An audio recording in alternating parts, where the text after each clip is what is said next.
안녕하세요. 저는 인천에 사는 40대 후반 여자입니다. 저는 얼마 전 배신을 당했어요. 배신을 한 사람은 20년 가까운 세월 동안 함께 산 남편이고요. 네, 남편은 바람을 피웠어요. 그것도 제 고등학교 동창과 말이죠. 어쩌다 이토록 우라통이 치미는 일을 겪게 됐는지 사연 보내볼게요. 저는 어릴 적 굉장히 가난했어요. 속된 말로 흙수저라고 하죠. 얼마나 가난했는지 저희 아버지는 제게 중학교까지만 졸업하라고 하더군요. 다행히 할머니의 만류 덕분에 고등학교에 진학할 수 있었지만요. 고등학교에 진학하게 된 저는 이를 악물었습니다. 가난한 집안 형편을 극복하기 위함이기도 했고 저를 고등학교에 보내지 않으려던 아버지에게 보여주기 위한 것이기도 했죠. 그만큼 간절했거든요. 그렇게 되니 아버지도 저를 인정하시더라고요. 물론 제가 공부만 한 건 아니었어요. 공부를 열심히 하는 와중에도 교우관계는 원만했습니다. 그 중에서도 가장 친한 친구는 짝꿍인 선이었어요. 선이는 피부도 하얗고 얼굴도 참 예쁜 아이였습니다. 공부를 잘 못하긴 했지만 예쁘게 태어나서 시집갈 걱정은 하지도 않았죠. 예쁜 얼굴을 가지지 못한 저는 선이가 참 부러웠어요.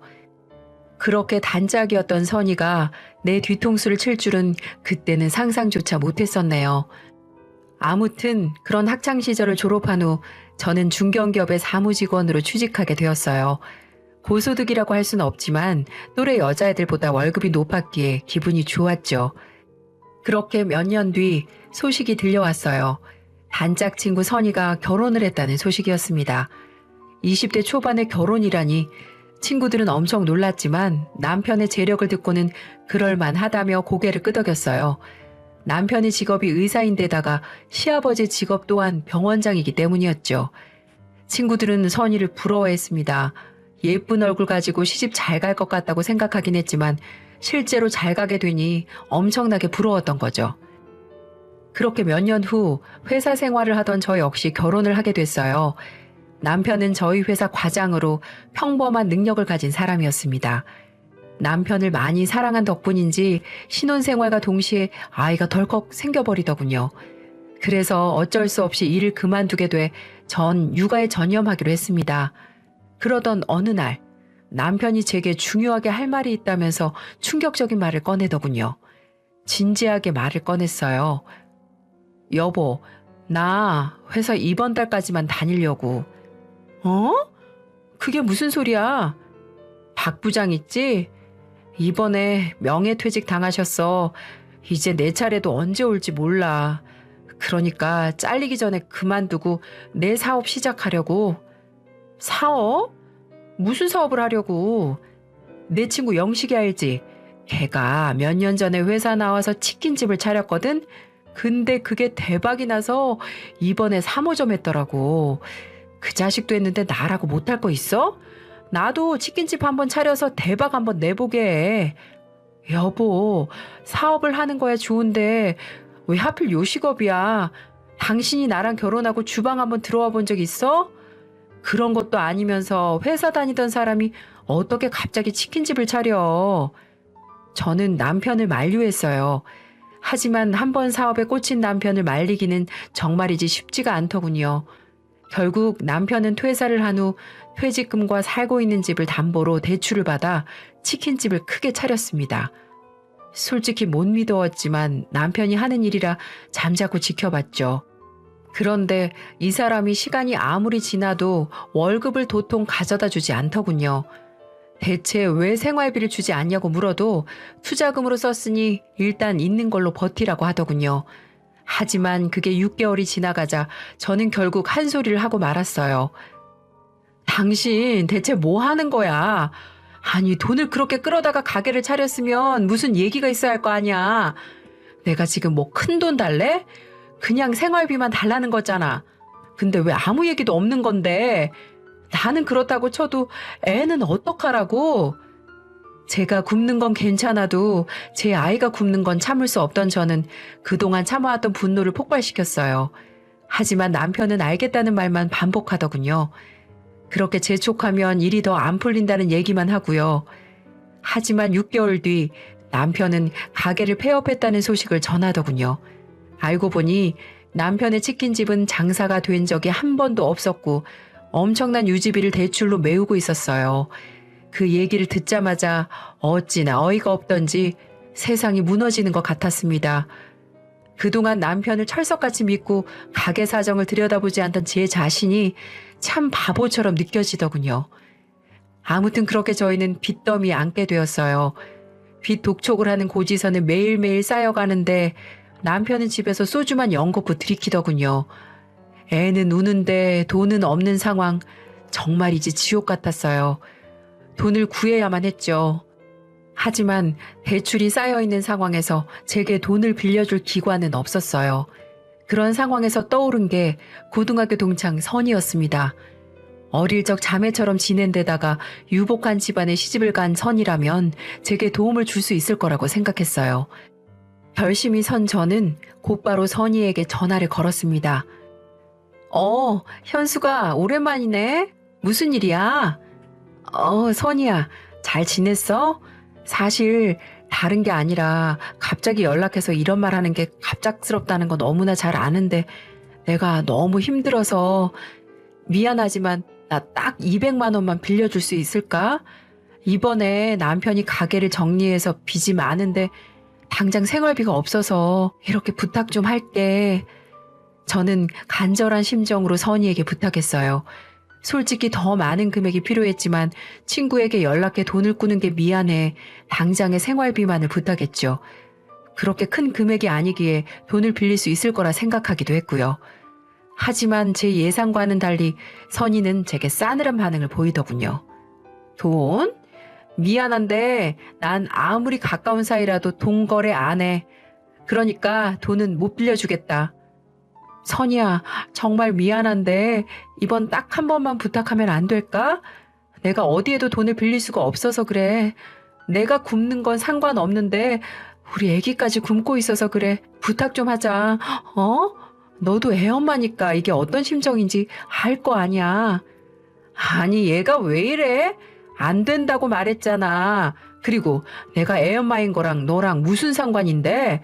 그 애가 내 애야? 네가 남편 잘못 만나서 애 분유값도 못 버는 걸 왜 내 탓을 하니? 아우, 정말 어이가 없어서. 됐고, 나 끊을 테니까 돈이나 꿀 거면 다신 전화하지 마. 선이는 그렇게 말하며 매몰차게 전화를 끊더군요.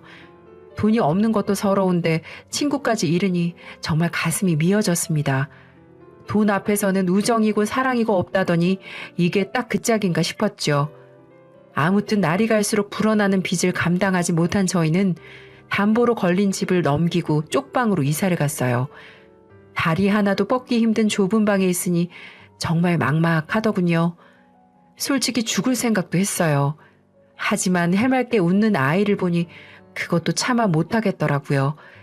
그래서 저는 죽을 용기로 어떻게든 살아보겠다는 생각을 했어요. 그리고 무슨 일이든 정말 닥치는 대로 했답니다. 새벽같이 일어난 저는 신문 배달부터 시작해 식당 일, 건물 청소일, 전단지 배포, 대리운전 등 별의별 일을 다 했어요. 힘들고 고된 일이 참 많았지만 집에 있을 아이를 생각하며 일을 악물고 버텼죠. 그렇게 쪽잠을 자고 일만 하는 생활을 4년 동안 하니까 가게가 정상화되더군요. 대부분의 빚을 상환하니 남편도 기력을 되찾고 공사판에 나가 잡부로 일을 하기 시작했고요. 저희 가정에 다시 활력이 생긴 거였죠. 그러던 어느 날 엄마에게서 전화가 왔습니다. 현수가 엄마 친구 미숙이 아줌마 알지? 그 아줌마가 이번에 이민을 간다고 하거든. 그래서 식당을 싸게 처분한다고 하는데 어떻게 너 생각 좀 있니?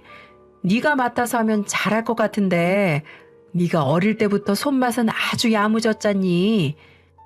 엄마는 친구분이 하시던 식당을 인수할 생각이 있냐고 물으셨어요. 생판 모르는 가게였다면 그냥 거절했겠지만 저 역시 어릴 적부터 자주 가던 곳이라 어쩐지 솔깃하더군요. 그 가게는 지역의 맛집으로 장사가 꽤 잘 되던 자리였거든요. 일단 전화를 끊은 저는 남편에게 상의했어요. 여보, 우리 엄마 친구분 중에 왜 미숙 아줌마 알지? 그분이 이번에 이민을 가시는데 가게를 급하게 처리하느라고 싸게 넘기시는 모양이야.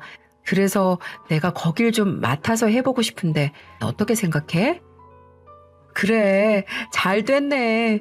지금껏 당신 고생만 했는데 당신 이름으로 된 가게 하나 정도는 있어도 나쁘지 않지. 걱정 말고 당신 하고 싶은 대로 해. 내가 투잡을 하든 쓰리잡을 하든 어떻게 해서라도 뒷바라지 할 테니까. 남편은 몇 년 전에 치킨집을 말아먹은 것에 대해 보답하고 싶다며 제게 가게를 맡아서 해보라고 했어요. 남편의 말에 용기를 얻은 저는 엄마에게 전화를 걸었고 가게를 인수하겠다고 말했습니다. 그렇게 가게를 인수한 저는 무슨 메뉴로 가게를 운영할지 고민하다가 제가 가장 자신 있는 집밥을 테마로 백반집을 차렸어요.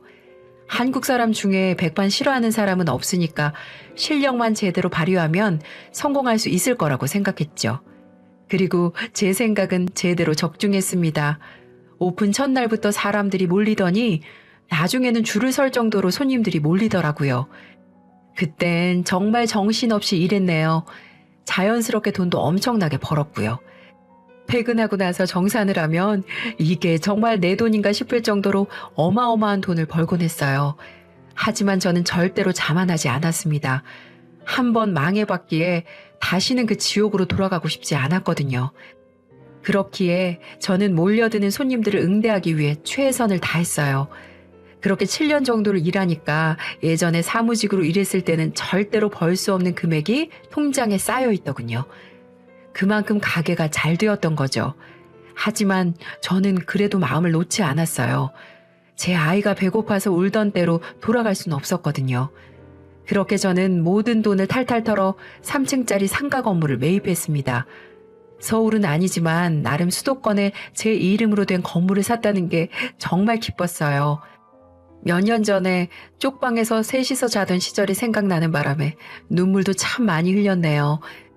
아무튼 건물주가 된 저는 백반집을 운영함과 동시에 건물을 관리했죠. 그러던 어느 날이었어요. 2층 세입자한테 볼 일이 있어서 계단을 오르는데 건물 청소부가 대걸레로 복도를 열심히 닦고 있더군요. 수고 많으십니다. 저는 고생하시는 분께 인사를 하고 올라가려 했어요. 그런데 얼핏 본 청소부의 얼굴이 낯익다는 생각이 들더라고요. 저는 계단을 오르던 발걸음을 멈추고 뒤를 돌아보았죠. 건물 청소부는 제가 보는 줄도 모르고 열심히 걸레질을 하고 있었고요. 저게 누굴까 하고 생각하던 저는 건물 청소부의 정체를 알아보고 깜짝 놀라고 말았습니다. 너 설마 선이? 건물 청소부의 정체는 다름 아닌 선이었어요. 청소복장에 화장조차 하지 않아 긴가민가 했지만 확실히 선이더군요. 현수가 열심히 대걸레질을 하던 건물 청소부, 아니 선이는 저를 바라보며 놀란 표정을 짓더군요. 저는 그런 그녀에게 물었어요. 선이 네가 여기에서 왜 건물 청소를 하고 있는 거야? 저는 이 상황이 도무지 이해가 되지 않았어요. 금수저 의사 남편을 만나 사모님 소리를 들으며 살고 있어야 할 선이가 건물 청소를 하고 있기 때문이었죠. 남편이랑 이혼하는 바람에 그렇게 됐어. 알고 보니 선이는 의사 남편과 이혼을 했다더군요. 사유는 말해주지 않았지만 남편 욕을 하지 않는 걸 보니 자신의 잘못으로 갈라선 듯 했어요. 그나저나 현숙이 너는 여기 웬일이야? 혹시 이 가게에서 장사해? 아니, 여긴 그냥 내 건물이야. 뭐? 건물? 이 건물이 진짜 네 거라고? 선이는 이 건물이 제 거라는 사실을 믿지 못하겠는지 같은 질문을 몇 번이나 하더군요. 저 역시 같은 답변을 몇 번이나 해주었고요. 제 건물이라는 걸 믿게 된 선이의 얼굴이 파리하게 질리더군요. 자신은 남편에게 이혼을 당해 건물 청소나 하면서 힘들게 사는데 친구인 저는 건물주가 되어 이렇게 잘 살고 있었으니까요. 솔직히 저 역시 비슷한 감정을 느꼈습니다. 의사 사모님으로 떵떵거리며 살 줄 알았던 선이가 저렇게 초라하게 살고 있는 모습을 보니 마음이 안 좋더라고요. 일전에 돈을 빌려달라고 했을 때 매몰차게 거절했던 게 잊혀질 정도로 선이가 안쓰러웠죠. 아무튼 저희는 그렇게 인사를 하고 헤어졌어요. 저는 바쁜 백반집으로 돌아가야 했고 선희는 자신의 일인 건물 청소를 열심히 해야 할 테니까요. 저는 건물주가 되어서도 백반집과 건물 관리를 소홀히 하지 않았습니다. 비록 3층짜리밖에 안 되는 작은 건물이지만 제 희망이었기 때문이었죠. 저희 집안을 일으켜준 가게인지라 손님들에 대한 의리로라도 게을리 운영할 수는 없었어요. 그러던 어느 날 남편이 제게 묻더군요. 여보, 혹시 건물 청소하는 사람이 당신 동창이야? 내 동창이야. 전에 왜 내가 말했었지? 20대 초반에 의사한테 시집간 선희. 기억하지? 근데 그분이 이번 월급 좀 가불해달라는데 어떡하지? 월세가 많이 밀려서 부탁 좀 한다던데. 남편에게 월급을 가불해달라고 했다는 선희의 부탁에 저는 고민했어요. 10년 전에 제 부탁을 거절했던 선희가 생각났기 때문이죠. 하지만 똑같이 굴면 똑같은 사람이 된다는 생각에 저는 가불해 주라고 했습니다. 하지만 호의가 계속되면 권리가 된다고 가불은 한 번으로 끝나지 않더군요. 그때마다 남편은 가불을 해주었고 도저히 안 되겠다고 생각한 저는 선희에게 전화를 걸었습니다. 선희야, 너 월급 가불하는 거 말인데 이제부턴 안 될 것 같다. 이 정도면 나도 해줄 만큼 해줬다고 생각하니까 이제 우리 남편 조르는 일은 없었으면 좋겠어. 저는 나름 신사적으로 말했답니다. 하지만 선희는 일전에 기죽었던 모습과는 달리 기가 찬다는 듯이 대답하더군요. 넌 친구가 힘들다는데 그 정도도 못 해주니? 내가 어디 다른 데 쓴다고 빌려달라고 했어? 월세랑 생활비가 너무 밀려서 부탁한 거야. 좀스럽게 그게 뭐니? 건물주라고 재는 거야 뭐야? 선희는 가불을 한 주제에 제게 오히려 화를 내더군요. 그렇게 나오니 저도 갑자기 분노가 치밀었어요. 동창이란 이름으로 가불을 해줬는데 이딴 식으로 나오는 게 굉장히 불편했거든요. 얘, 너 지금 장난해? 내가 사정 좀 봐주니까 너랑 같은 수준으로 보여? 내가 만만해? 어떤 미친 여자가 청소업체 하청 직원한테 돈을 빌려줘? 네가 그나마 내 친구니까 믿고 빌려줬던 건데 넌 이게 권리인 듯 말한다? 이게 몇 번이나 가불해주니까 주제도 모르고 까불어. 너 지금 당장 가불한 돈 전부 다 뱉어낼래? 저는 선희를 무섭게 몰아붙였어요. 가불한 주제에 저를 쫌스러운 사람으로 몰아가는 게 어이없었거든요. 그런데 또 웃긴 게 그렇게 말하자마자 선희가 꼬리를 확 내리더군요. 현수가, 내가 미안해. 잘못했어. 요즘 형편이 너무 어려워져서 내가 예민해졌었나 봐. 방금 했던 말 취소할게, 취소. 그러니까 내 사정 좀 봐주라. 내가 이혼하면서 재산 분할도 거의 못 받고 나와서 많이 힘들어. 까딱하다간 월세방에서도 쫓겨날 처지야. 얘 진짜 웃긴 애네. 내가 너한테 이혼하라고 했니? 재산 분할 받지 말라고 했어? 뭐 때문에 이혼한 건지는 내가 몰라도 그 사정을 왜 나한테 말하냐고. 저는 그렇게 말하고 전화를 확 끊어버렸어요. 10년 전에 생활비를 빌리지 못했던 굴욕을 되갚는 것 같아 참 시원하더군요.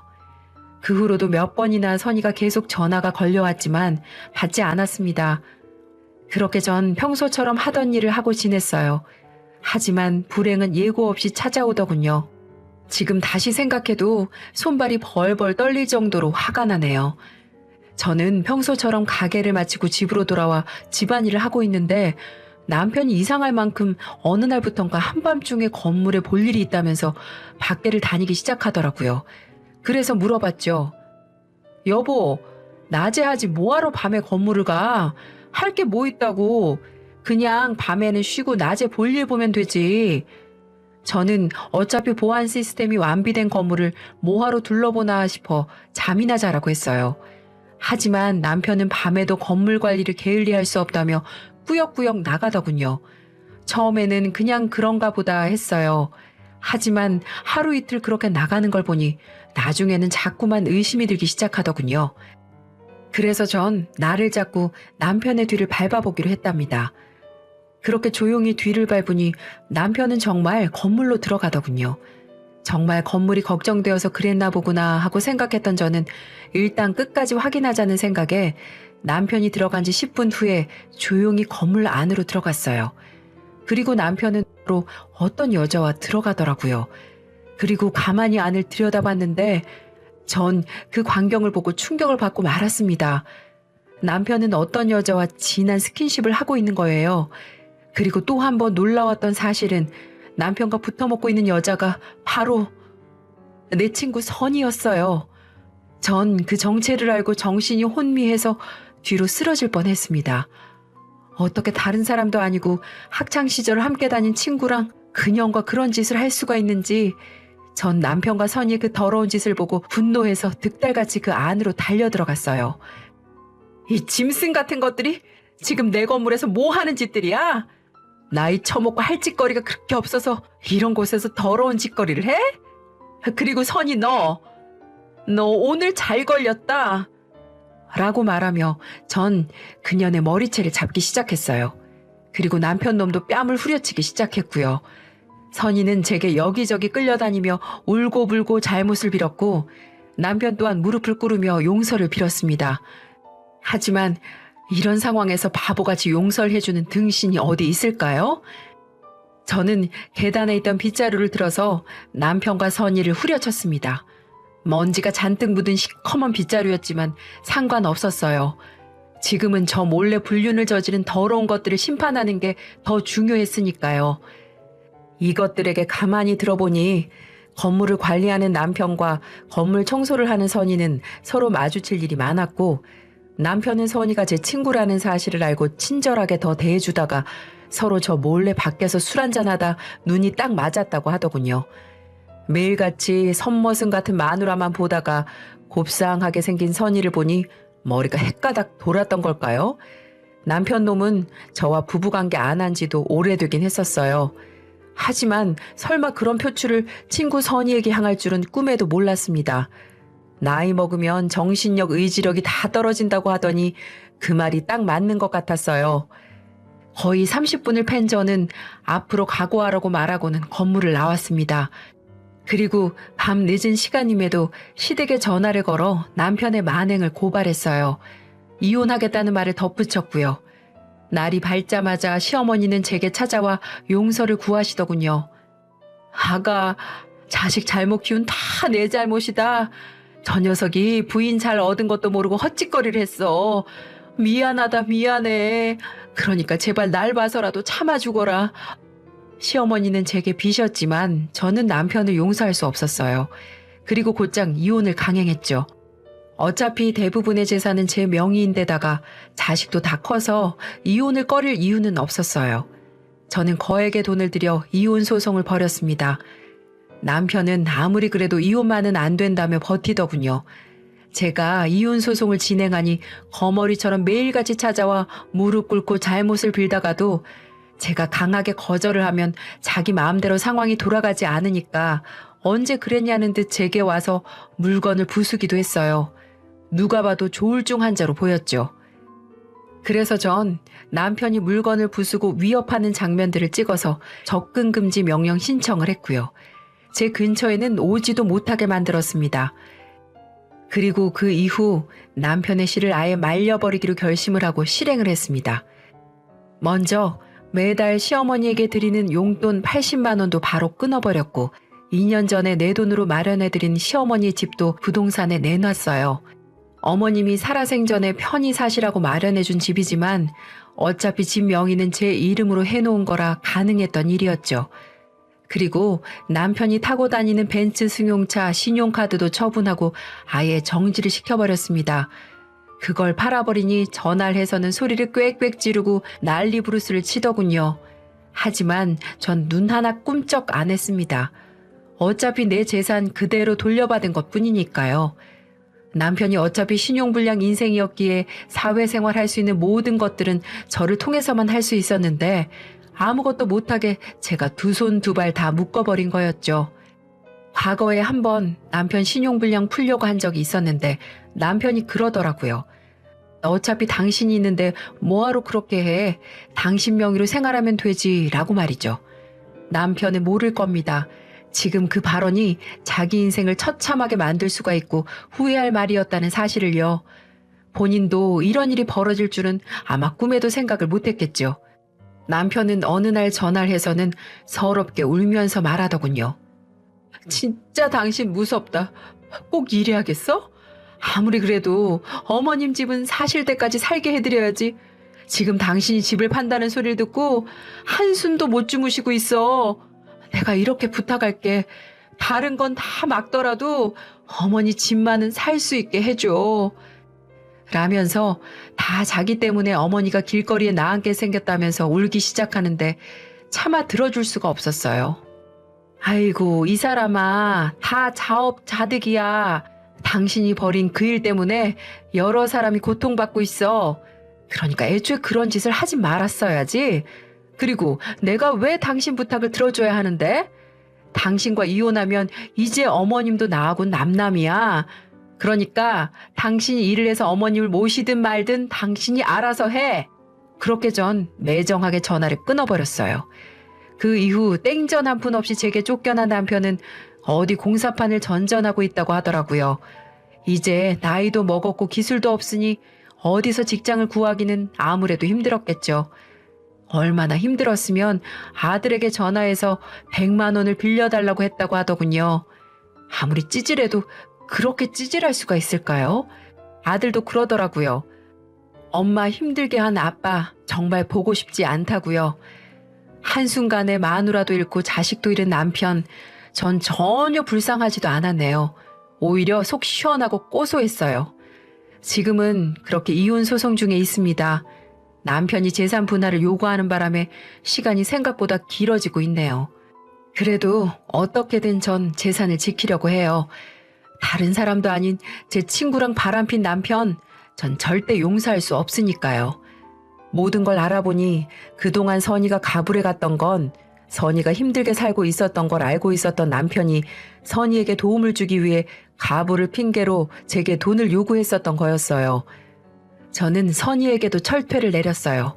선이에게 따로 위자료 소송을 걸어서 2천만 원을 배상하라는 판결을 받았습니다.